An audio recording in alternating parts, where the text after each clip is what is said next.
Bismillahirrahmanirrahim. Assalamualaikum warahmatullahi wabarakatuh. Alhamdulillah, wassalatu wassalamu ala rasulillah wa ala alihi wa sahbihi wa wala amma ba'd. Para pemirsa Yufid TV yang dirahmati oleh Allah subhanahu wa ta'ala, kali ini kita akan membahas sebuah hadis yang sangat tepat untuk kita bahas pada saat ini, yakni pada bulan Rajab. Sebagaimana yang beredar di kalangan awam bahwa bulan Rajab adalah bulan yang memiliki segudang keutamaan. Banyak sekali hadis-hadis yang tidak benar yang beredar di kalangan masyarakat awam tentang fadilah bulan Rajab ini.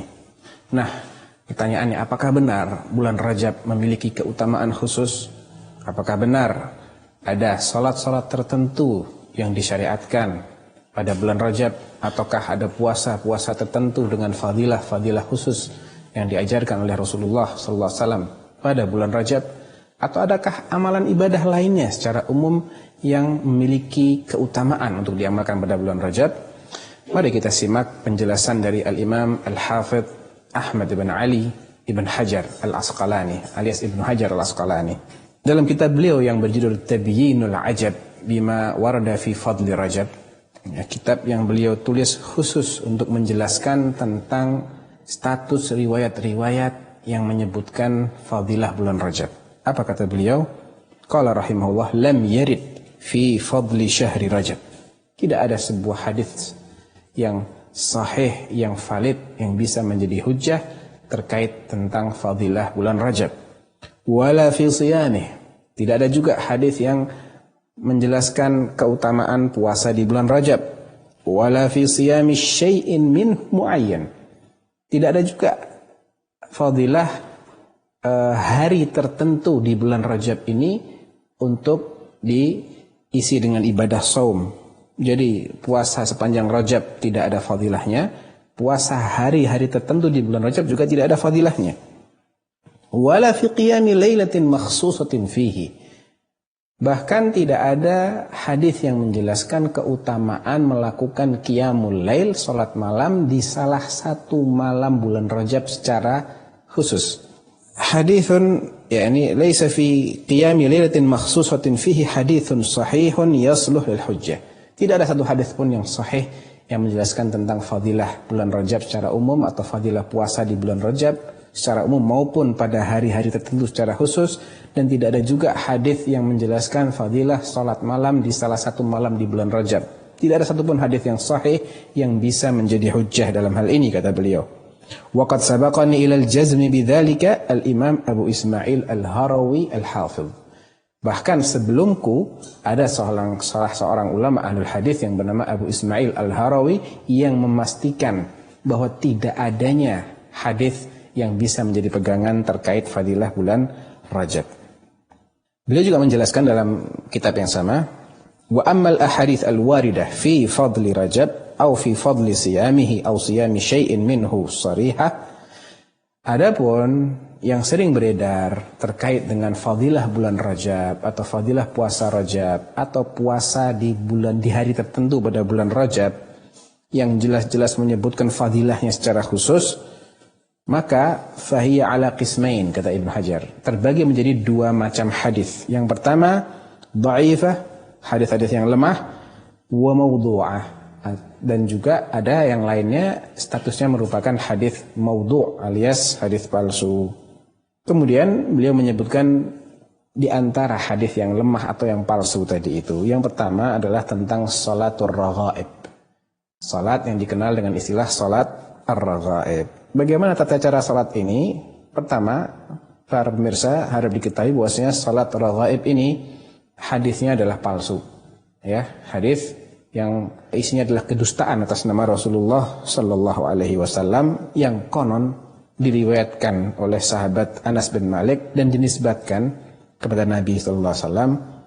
Kata beliau, "Ma min ahadin yasumu yaumal khamis, awal khamis min Rajab." Tidaklah seseorang berpuasa pada hari Kamis pertama di bulan Rajab, "Thumma yusalli fi ma bainal isya'i wal atamah." Kemudian dia salat malam Jumatnya, ya, antara salat Isya sampai salat subuh. Jadi setelah salat Isya dia salat di malam Jumatnya sebanyak 12 rakaat, 12 rakaat.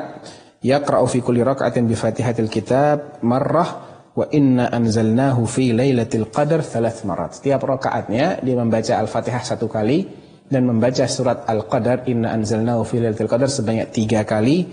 Wa qul huwallahu ahad 12 marrah. Kemudian diikuti dengan membaca surat qul huwallahu ahad sebanyak 12 kali. Jadi 1 rakaat itu isinya Al-Fatihah sekali, inna anzalnahu fi lailatul qadar 3 kali, kemudian qul huwallahu ahad 12 kali. Itu dilakukan sebanyak 12 rakaat. Yafsil baina kulli raka'atain bitaslimah. Tiap 2 rakaat salam. Fa idza faragha min salatihi shalla alayya 70. Setelah selesai salat, hendaklah dia membacakan shalawat 70 kali.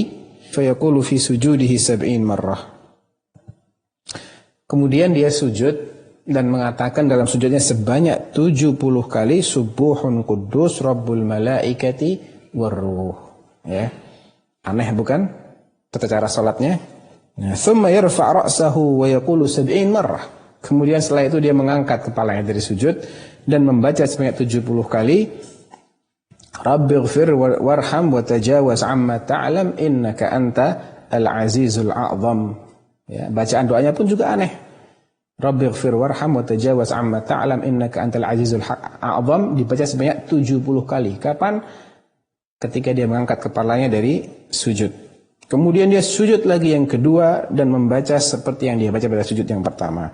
Kemudian setelah itu dia minta hajatnya kepada Allah, ya, karena hajatnya setelah itu akan dikabulkan oleh Allah. Demikian kata hadis yang palsu ini. Apa penjelasan para ulama ahlul hadis terkait hadis salat raghaib ini? Saya nukilkan di sini ucapan Al-Imam An-Nawawi rahimahullah. Qal hiya bid'atun qabihatun munkaratun asyaddu inkar. Ini adalah bid'ah yang sangat buruk, yang sangat mungkar, ya, yang sangat perlu untuk diingkari. Mustamilah ala munkarat fayata'ayyanu tarkuha wal i'radu anha. Hadis ini banyak sekali mengandung kemungkaran-kemungkaran alias ajaran yang aneh-aneh yang wajib kita tinggalkan. Wa inkaruha ala fa'iliha, bahkan tidak hanya kita tinggalkan tapi kita juga wajib mengingkari orang yang masih mengamalkan hadis yang sangat aneh bin ajaib ini. Ibnu Nahas mengatakan hiya bid'atun, ini adalah bid'ah. Al-hadithul warid fiha mawdu'un bittifaqil muhaddithin. Ini adalah perbuatan bid'ah dan hadis yang menyebutkannya dianggap palsu berdasarkan kesepakatan para ahli hadis. Imam Ibnu Taimiyah rahimahullah mengatakan, wa amma salatul raghaib fala asla laha bal hiya muhdatsatun. Adapun salatul raghaib itu tidak ada asal usulnya dalam Islam, tidak ada acuan yang jelas dalam Islam. Bahkan dia termasuk perkara yang diada-adakan alias bid'ah. Fala tustahabbu la jama'atan wala furada. Tidak dianjurkan untuk dilakukan baik secara berjamaah maupun sendiri-sendiri. Bahkan Nabi SAW sebagaimana dalam Sahih Muslim justru melarang mengkhususkan malam Jumat untuk qiyamul lail. Biasanya tidak pernah qiyamul lail, malam Jumat dia qiyamul lail. Ini tidak boleh, dilarang oleh Nabi SAW. Dan mengkhususkan hari Jumat untuk puasa, sedangkan tidak pernah puasa sebelumnya. Ini juga dilarang oleh Nabi SAW. Kemudian terkait dengan bulan Rajab, kita pasti mengenal adanya perayaan Isra dan Mi'raj yang seringkali diklaim itu terjadi pada tanggal 27 Rajab.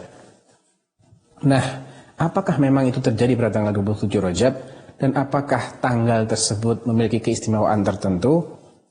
Kita semua yakin bahwasanya peristiwa Isra dan Mi'raj termasuk mukjizat besar yang diberikan kepada Rasulullah sallallahu alaihi wasallam yang tidak diberikan kepada seorang nabi pun sebelum beliau.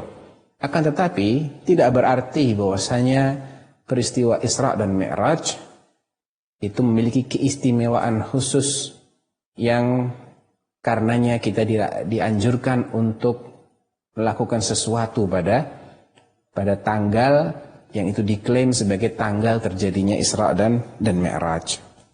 Menurut Ibnu Dihyah, dan ini juga dinukil oleh Ibnu Hajar dalam kitabnya Tabiinul Ajab dari Ibnu Dihyah, Beliau mengatakan, wa dzakara ba'dul qussas anna al-Isra' kana fi Rajab. Sebagian orang yang gemar bercerita, berdongeng, ya. Jadi mereka bukan ahli ilmu, bukan ulama, bukan ahli hadis, mereka hanya penceramah-penceramah yang sudah ada sejak dahulu. Mereka menyatakan bahwasanya Isra dan Mi'raj terjadi di bulan Rajab. Kata Ibnu Dahyah, wa dzalika kadzibun, dan itu adalah kedustaan. Ya, jadi mengatakan bulan Isra, peristiwa Isra dan Mi'raj terjadi di bulan Rajab itu adalah sesuatu yang tidak benar, dusta. Ibnu Rajab rahimahullah mengatakan, wa ruwiya bi isnadin la yasih 'anil Qasim bin Muhammad anna al-Isra'a bin Nabi sallallahu alaihi wasallam kana fi 27 min Rajab. Ada sebuah riwayat yang tidak sahih, yang tidak benar. Dari siapa? Dari Al-Qasim bin Muhammad. Al-Qasim bin Muhammad ini adalah salah seorang ulama, masuk dalam kategori tabi'in. Dia mengatakan bahwasanya Isra dan Mi'raj itu terjadi pada tanggal 27 Rajab. Tapi ini adalah riwayat yang tidak sahih. Wa ankara dzalika Ibrahim al-Harbi wa ghairuh. Imam Ibrahim al-Harbi, salah seorang ulama ahlul hadis, dan ulama yang lain mengingkari kebenaran tanggal terjadinya Isra dan Mi'raj. Ibn Taimiyah rahimahullah mengatakan, lam yakum dalilun ma'lumun la ala syahriha. Tidak ada satu dalil yang pasti tentang bulan apakah terjadinya Isra Mi'raj, wala ala ashriha, pada 10 hari keberapa itu terjadi, wala ala ainiha, dan pada hari apa, tanggal berapa juga tidak ada dalilnya. Falin nuqulu fi dzalika munqati'atun mukhtalifah.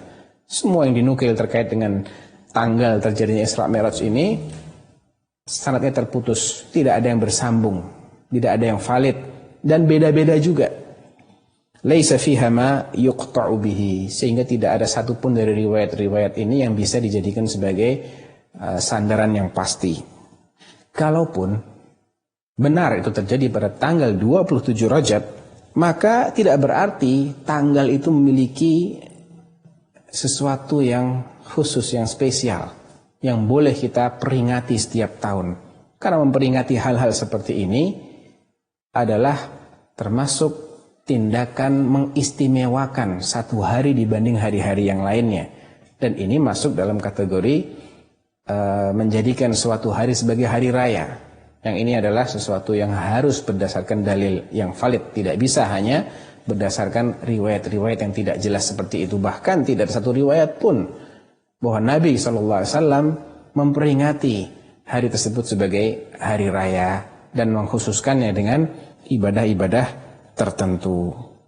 Ini sebagian dari riwayat-riwayat yang terkenal terkait dengan bulan Rajab, sehingga kita tidak boleh memberikan atau mengkhususkan bulan Rajab sebagai bulan untuk ibadah-ibadah tertentu. Bagi yang punya kebiasaan puasa, silahkan dilanjutkan puasanya, bukan dengan niat memuliakan bulan Rajab, tapi dengan niat melanggengkan amal ibadah yang biasa dia lakukan. Dan bagi yang tidak punya kebiasaan untuk puasa, jangan sampai dia mengkhususkan, jadi semangat untuk berpuasa di bulan Rajab dalam rangka mengamalkan hadis-hadis yang lemah dan palsu tadi. Karena itu pada hakikatnya adalah perbuatan-perbuatan bid'ah yang dibenci dan dimurkai oleh Allah Subhanahu wa taala. Demikian, mudah-mudahan bermanfaat. Wallahu taala a'lam. Wa sallallahu ala nabiyyina Muhammadin wa ala alihi wa sahbihi wa sallam. Wassalamualaikum warahmatullahi wabarakatuh.